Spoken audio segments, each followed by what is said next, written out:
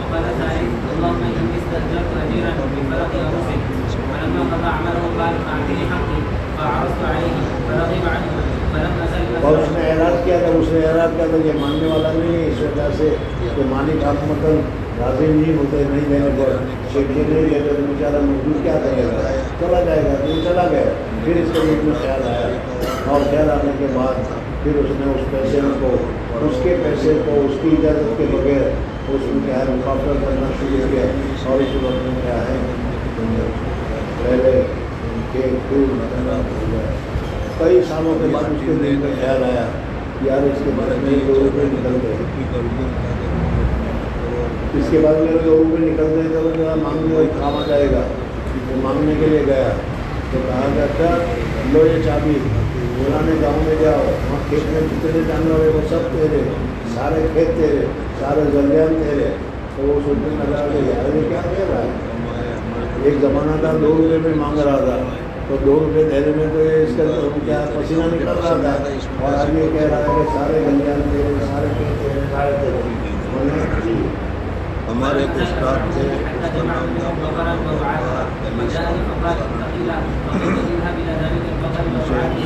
اور اس نے یار مذاق مت کرنے کیوں، بیچارے غریبوں کی مذاق کرتے ہو، صاحب آپ سیٹ لوگ ہیں، ہمارے کیوں مذاق کرتے ہو، مجھے تو 2 روپے چاہیے اور تم کہتے ہیں کہ 2 روپے میں میری مسجد بھی لے جاؤ،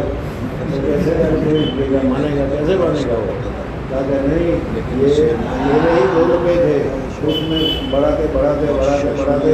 20 لاکھ روپے کی میرے مسجد اس لیے جی۔ قال اتق الله ولا تستهزئ فقلت اني لا استهزئ بك فاخذه وان كنت تعلم اني فعلت ذلك ابتغاء وجهك فاخرج ما بقي فرض الله. قال ابو عبد الله وقال ابن محمد النافع فسعني باب اوقات اصحاب النبي صلى الله عليه وسلم. رحمۃ اللہ تعالیٰ نے اب یہاں سے بتا رہے ہیں کہ وقف جو مال کر دیا جاتا ہے کہ وہ ہر چیز کا مالک اللہ تعالیٰ کو مانا ہے۔ آدمی آئے ہے خالی ہاتھ آئے، لیکن آپ حضرات کا طریقہ اور ہے، تو اس کے پاس کیا ہے یہاں تو بڑی کپڑا تھا، لیکن اللہ کے لیے صلی اللہ امن والوں نے ہر ایک کو اپنی اپنی صلاحیت کے مطابق دینا شروع کیا۔ اب یہ بیوقوف سمجھ رہا ہے کہ میری ہوشیاری سے ہوا، لیکن ہوشیاری سے تو ہے نہیں،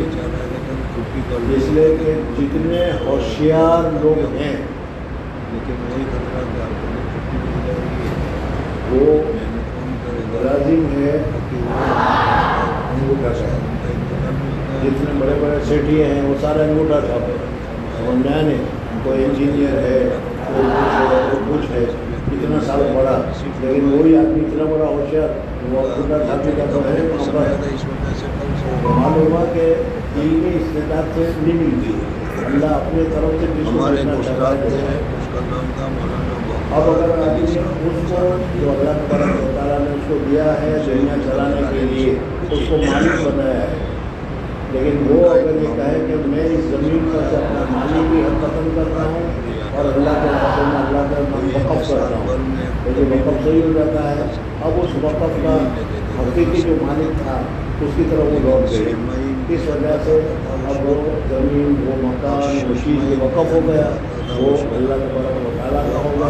اب اس میں ہم تصرف کرنا چاہیں، مالک کی حق کرنا چاہے تو مالک کی ہمیں بہت اچھا لگتا تھا. یہ بہت سارے ہمارے اوقاف، خاص کر کے مسلمانوں کے جو اوقاف ہے زمین وغیرہ، وہ سب ہم لوگوں نے نصب کر دیے ہیں. اگر یہ اوقاف بھی باقی رہتے تو اس کی آمدنی سے مسلمانوں کا بہت بڑا فائدہ ہوتا ہے. خیر بہرحال یہ وقف کی ابتدا بھی سب سے پہلے حضرت عمر فاروق رضی اللہ تعالیٰ سے ہوئی، اور حضرت عمر فاروق رضی اللہ تعالیٰ نے وقف کی شروعات کی. اور جو زمین تھی حضور صلی اللہ علیہ وسلم سے انہوں نے مشورہ کیا تو حضور صلی اللہ علیہ وسلم نے کہا کہ زمین کو وقف کر دو، اور جو کچھ پیداوار ہوگی وہ پیداوار سے فائدہ اٹھانے رہیں گے. ایک زمانے میں آدھے بھی کتنے ہیں، ایک ہی گھر جو معلوم ہی نہیں ہوگا، لیکن آندھی کے بہت سارے مکان جو ہے وہ وقف اور اولاد ہے. تمہارے باپ دادا جو ہو گئے انہوں نے اس مقام کی بلڈنگ کو وقف اور اولاد کا رکھا ہے. اس لیے اس میں میراث نہیں چلتی. وہ جو وقف میں جو ٹرسٹی وغیرہ جو شروع مقرر کی گئی ہے اس کے حساب سے ہوتا ہے. بہرحال یہ وقف کا سلسلہ حضرت عمر فاروق رضی اللہ تعالیٰ نے شروع کیا. جو زمین تھی خیبر کی وہ وقف کی، اس کے بانی حضرت عمر فاروق کی. باب اللہ اوقاف اصحاب ہمارے ایک استاد تھے، اس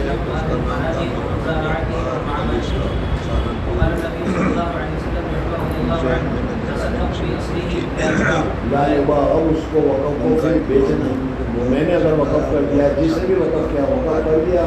وہ وقف کرنے والا بعد میں خود بیچنا چاہے کبھی وہ بیچ نہیں سکتا. اس لیے کہ اس نے اپنا حق کو چھوڑ دیا، وہ تو اللہ کے حق میں اصل پہنچ گئی. اس لیے وقف کی بے صحیح نہیں ہے. آج کل تو بس سب طے صحیح کرتے ہیں. ہمیں بہت اچھا لگتا تھا کیونکہ اس وجہ سے بھی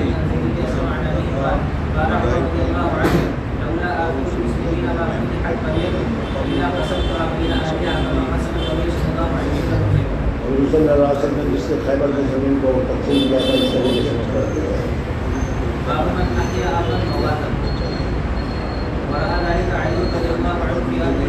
اس مسئلے کو سمجھنے سے پہلے ایک بات سمجھ لو کہ حضور اکرم صلی اللہ علیہ وسلم کے زمانے میں جو جہاد وغیرہ ہوتا تھا، آج کل بھی جہاد وغیرہ کے لیے آرمی وغیرہ مقرر کی جاتی ہے، اس کی تنخواہ مقرر ہوتی ہے. لڑے تو بھی نہ لڑے تو بھی ہر مہینے میں اس کو تنخواہ دینی پڑتی ہے. اسلام میں جہاد کے لیے تنخواہ نہیں ہے. ہر ایک آدمی کو اپنا کھانا ہے، اپنا پینا ہے، اور اپنی ضروریات کو اپنے آپ پورا کرنا ہے. کپڑے ہو، سواری ہو، جو بھی ہو کرنا ہے، اور اللہ کے راستے میں جہاد کے لیے نکلنا ہے. جیسے تبلیغ والے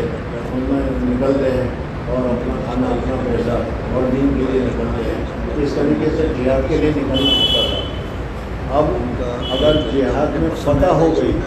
تو فتح ہونے کے بعد وہ ساری زمینیں، وہ سارا علاقہ جو فتح ہو گیا، وہ سارا علاقہ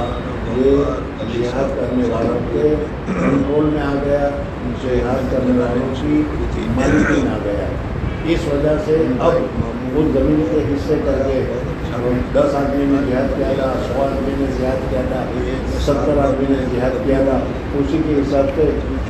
وہ زمین، وہ مکان اور وہ کیا غلام اور باندھی جو آج تک آزاد تھے لیکن اب تو ہمارے کنٹرول میں آ گئے تو باندھی ہو گئے. وہ سب اس طریقے سے کیا ہے وہ تقسیم ہوتا تھا. یہی ان کا معاوضہ تھا، یہی ان کا بدلہ تھا. یا تو شہید ہوں گے یا غانمت و سالمن آئیں گے، غنیمت کے اندر آئیں گے. تو یہ ان کو ظاہر ملا کرتا تھا.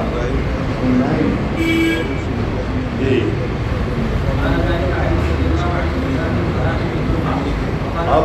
اب وہ ساری کی ساری زمینیں جو ہے وہ زمینیں مجاہدین کی ملک ہو گئی. اب اس کے بعد جو قاضی ہوگا یا بڑا ہوگا یا سلم سالار ہوگا وہ تقسیم کرے گا. 2 بیگھہ اس کو، 2 بیگھہ اس کو، 2 بیگھہ اس کو. جس کے گھوڑا ہے اس کو 4 بیگھے، جس کا پیدل ہے اس کو 2 بیگھے، جو بھی اصول ہے اس کی حساب سے. اب وہ تمہاری ملک میں آ گئی. اب تمہارے پاس 50 مکان ہو گئے یا تمہارے پاس 50 بیگھہ 50 ایکڑ زمین تمہارے حصے میں آئی. نہیں، اب ظاہر بات ہے کہ ساری زمین جو آئی وہ ہم اس کو جو تو نہیں سکتے، وہ نہیں کر سکتے.